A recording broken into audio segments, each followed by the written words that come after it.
Good morning বন্ধুরা। Aeroplane যাচ্ছে, এখন ঘড়িতে বাজে 5:30। কুয়াশায় আচ্ছন্ন আকাশ দেখতে পাচ্ছ, লালচে আভা রয়েছে। সূর্যি মামা উঁকি মারছে। সূর্য মামাকে প্রণাম করলাম, করে একটু হাঁটাহাঁটি করলাম। আমার অভ্যাস, বরাবরেরই অভ্যাস, খুব ভোরে ওঠা।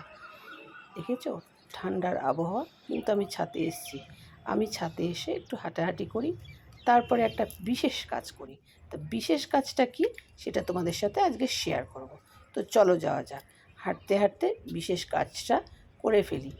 হ্যাঁ, আমার কিছু, এই দেখেছো কি ভাল লাগছে, খুব ভালো লাগছে। এই যে তেনারা চলে এসছেন। হ্যাঁ, একদম একদম ঠিক ধরেছ, এই পায়রারা চলে এসছে। এদেরকে আমি দানা দিই, এরা খায়, আনন্দে খায়, খাওয়া দাওয়া করে। তারপরে দেখো ছাদের দিকে কীরকম সমস্ত, তো খাওয়া দাওয়া করে আমি তাদের দানা দিই। সব দেখেছো, ঝাঁকে ঝাঁকে পায়রা আসে, আর এত ভালো লাগে না। দেখো ঝাঁকে ঝাঁকে পায়রা আসছে, আর আমি দানা দিচ্ছি, কিরকম খাচ্ছে দেখো। এই দেখো। তো তোমাদের কার কার ভালো লাগলো, আর কে কে আমার মতন ভোরবেলায় উঠে পায়রা খেতে দাও, অবশ্যই লাইক কমেন্ট করবে। আর ভালো লাগলে সাবস্ক্রাইব করতে ভুলবে না। তো পরের ব্লগে আবার আসবো। টাটা, সবাই ভালো থেকো।